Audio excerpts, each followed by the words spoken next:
Hello friends, my name is doctor Krishna Verma, director of के hospital care at home. इस channel के ऊपर मैं मेडिकल प्रॉब्लम्स को बहुत इजी तरीके से समझाने की कोशिश कर रहा हूँ। सिम्टम, ट्रीटमेंट, सारा सब कुछ इसमें मैं बताने की कोशिश कर रहा हूँ। बहुत सारे मेरे सब्सक्राइबर ने मुझे मैसेज किया कि मैं बीपी के ऊपर बताऊँ। तो आज का ये जो वीडियो है ये मैं बीपी के ऊपर या ब्लड प्रेशर के ऊपर बताने जा रहा हूँ। तो सबसे पहले अपन बात करें कि बीपी होता क्या है।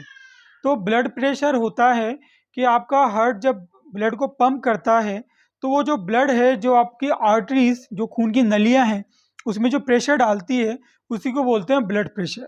नॉर्मली ये 120/80 मतलब सिस्टोलिक 120, डायस्टोलिक 80 के बीच में रहता है। सिस्टोलिक डायस्टोलिक क्या होता है? जब हार्ट पंप करता है वो प्रेशर होता है सिस्टोलिक, जो कि होता है नॉर्मली 120 mm/Hg। जब ब्लड वापस से एंटर करता है हार्ट के अंदर तो आपका जो हार्ट है वो थोड़ा सा ओपन होता है या खुलता है, वो जो प्रेशर होता है वो होता है 80। अगर ये नॉर्मल रेंज है जो ऑलमोस्ट सभी में होती है। बच्चों की बात की जाए उनकी रेंज थोड़ी सी डिफरेंट होती है। अगर सिस्टोलिक की बात की जाए तो 112 से 128 के बीच में, डायस्टोलिक की बात की जाए तो 68 से 88 के बीच में। ओल्ड एज के अंदर जो ब्लड प्रेशर है वो थोड़ा वेरी करता है, 130 टू 135 तक भी हो जाता है, उसको भी नॉर्मली मानेंगे। ये थी रेंज।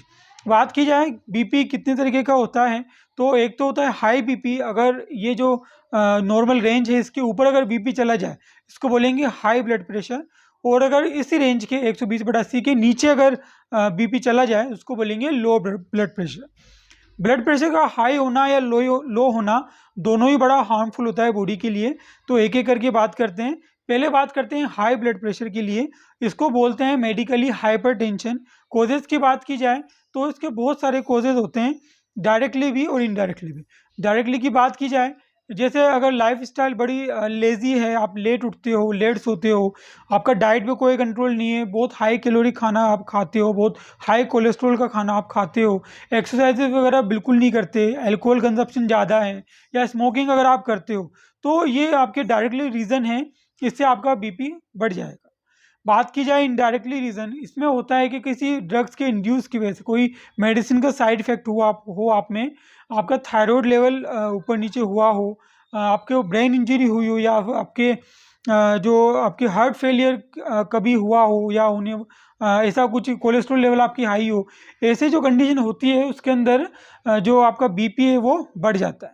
लो ब्लड प्रेशर की बात की जाए तो इसके कोई सर्टेन रीज़न नहीं होते हैं।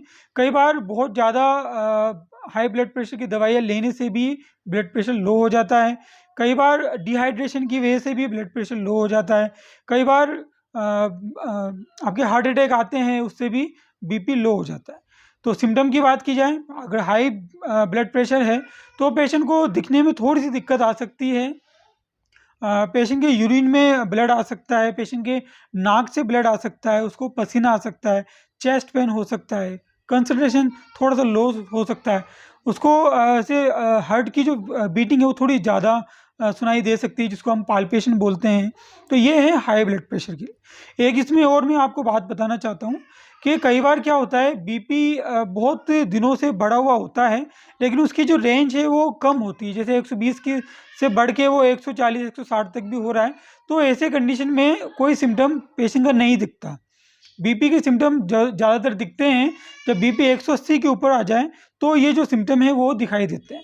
बीपी एक साइलेंट डिजीज़ मानिए या कोज मानिए, तो ये अपने आप में कोई भी डायरेक्टली सिम्टम नहीं देता है। कई बार तो बीपी का पता भी नहीं चलता है, जब पेशेंट किसी दूसरी प्रॉब्लम को दिखाने के लिए आते हैं तब जाके बीपी का पता चलता है। सिम्टम की बात की जाए अगर लो ब्लड प्रेशर के अंदर, तो लो ब्लड प्रेशर में थोड़ा सा पेशेंट को बोलने में दिक्कत आ सकती है, वो डलनेस फील करेगा, लेज़ी फील करेगा, कंसंट्रेशन उसका लॉस होगा इसमें भी, और पेशेंट को फटीग मतलब थकान ज़्यादा फील करेगा। इसके अलावा पेशेंट बहुत ज़्यादा रेस्टलेसनेस भी इसमें फील कर सकता है। तो ये था जब बीपी कम होता है। अभी बात की जाए ट्रीटमेंट की, तो हाई ब्लड प्रेशर के अंदर ट्रीटमेंट भी दो तरीके से चलेगा। अगर ब्लड प्रेशर कम ही बढ़ा है, जो मैंने बताया प्राइमरी कोज कम बढ़ा है, अगर 20 से 30 पॉइंट ही बढ़ा है, या 120 से 140 150 तक ही है, तो उसको अपन अपने डिसिप्लिन लाइफस्टाइल से ठीक कर सकते हैं। आपको डाइट अच्छी लेनी है, अच्छी नींद लेनी है, स्मोकिंग को रोकना है, अल्कोहल कंजप्शन को रोकना है और एक्सरसाइजेज अच्छी शुरू करनी है, तो आपका बीपी नॉर्मली हो जाता है कुछ दिनों के अंदर, 7 से 10 दिन के अंदर ये नॉर्मल हो जाता है। अगर हाई ब्लड प्रेशर ज़्यादा है आपको, तो उसके लिए कुछ फिर आपको मेडिसिन लेनी पड़ती है, बीटा ब्लॉकर, कैल्शियम ब्लॉकर, ये मेडिसिन होती है, तो इससे बीपी कम हो जाता है। कई बार ये भी देखने में आता है कि पेशेंट को बीपी रहता है या हाइपरटेंशन रहती है, पेशेंट मेडिसिन चालू करते हैं और बीपी कम हो जाता है, तो पेशेंट फिर मेडिसिन को छोड़ देते हैं या बंद कर देते हैं। तो ऐसा बिल्कुल नहीं करना चाहिए। बीपी की अगर मेडिसिन आपने चालू करी है तो इसको फिर मेंटेन ही रखते हैं, डोज ज़रूर कम किया जाता है, लेकिन बिल्कुल बंद नहीं की जाती। अगर की भी जाती है तो वो आपको डॉक्टर से की सलाह के साथ ही करनी चाहिए। अगर लो प्रेशर की बात की जाए तो इसमें पेशेंट को थोड़ा सा रेस्ट करना होता है, उसको बहुत सारा पानी पिलाना होता है, उससे जो लो ब्लड प्रेशर है वो थोड़ा सा आपका नॉर्मल हो जाएगा। कुछ केसेस के अंदर मेडिसिन भी देते हैं, लेकिन ज़्यादातर मामलों में 90% केसेस के अंदर लो ब्लड प्रेशर के अंदर कोई मेडिसिन नहीं दी जाती है। ये था बीपी के कॉजेज़ और सिम्टम। अब मैं इसकी सीवियरिटी बताना चाहूँगा कि अगर बीपी बढ़ता है तो क्या क्या हो सकता है। नॉर्मली अगर बीपी बढ़ता है तो बीपी जो आपकी ब्लड वेसल्स हैं उनको डैमेज कर सकता है। उसके डैमेज होने से ब्लड वेसल्स में रुकावट आ सकती है और वो ब्रेन में स्ट्रोक कर सकता है। एक होता है कि अगर ज़्यादा ब्लड प्रेशर हो जाए तो जो ब्लड वेसल है वो अपना जो उसका शेप है वो चेंज कर देती है, उससे भी ब्रेन में इंजरी हो सकती है। कई बार बीपी बहुत ज़्यादा होने से ब्रेन में हेमोरेज भी हो सकता है, या आपकी ब्लड वेसल है वो ब्रेन में फट भी सकती है।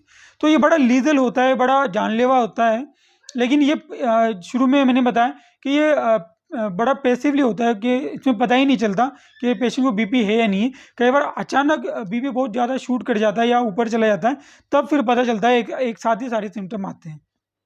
तो बीपी को हमेशा डेली भी नहीं तो कम से कम वीकली एक बार चेक करना चाहिए और कोशिश करनी चाहिए कि अलग अलग टाइम पे बीपी को चेक किया जाए। कई बार पेशेंट ये भी पूछते हैं कि सर कौन सा इंस्ट्रूमेंट यूज़ करें बीपी के लिए। इसमें 2 इंस्ट्रूमेंट आते हैं, एक तो डिजिटल आता है और एक आपका पारे वाला आता है। तो डिजिटल के अंदर जो एरर्स होती हैं वो +-3 होती है और जो पारे वाला एरर होता है वो +-5 होता है। बाकी देखी जाए तो दोनों ही सही रीडिंग देते हैं। लो ब्लड प्रेशर की बात की जाए तो इसमें कोई सीवियरिटी का इतना कुछ नहीं होता है। अगर कॉफ़ी पी ली जाए या कैफ़ीन कुछ ले ली जाए तो, या नमक ज़्यादा ले लिया जाए तो बीपी आपका नॉर्मल हो जाता है। तो दोस्तों ये सब कुछ था बीपी के बारे में। ब्लड प्रेशर एक छोटा सा फैक्टर है, लेकिन जब ये बहुत ज़्यादा शूट करता है या बहुत ज़्यादा हाई होता है तो ये बहुत जानलेवा होता है। तो ब्लड प्रेशर को बिल्कुल भी इग्नोर न करें, और इसके अगर आपको पता चलता है कि ब्लड प्रेशर आपको आया है तो इसका ट्रीटमेंट भी ज़रूर लें। चैनल को दोस्तों सब्सक्राइब ज़रूर करें।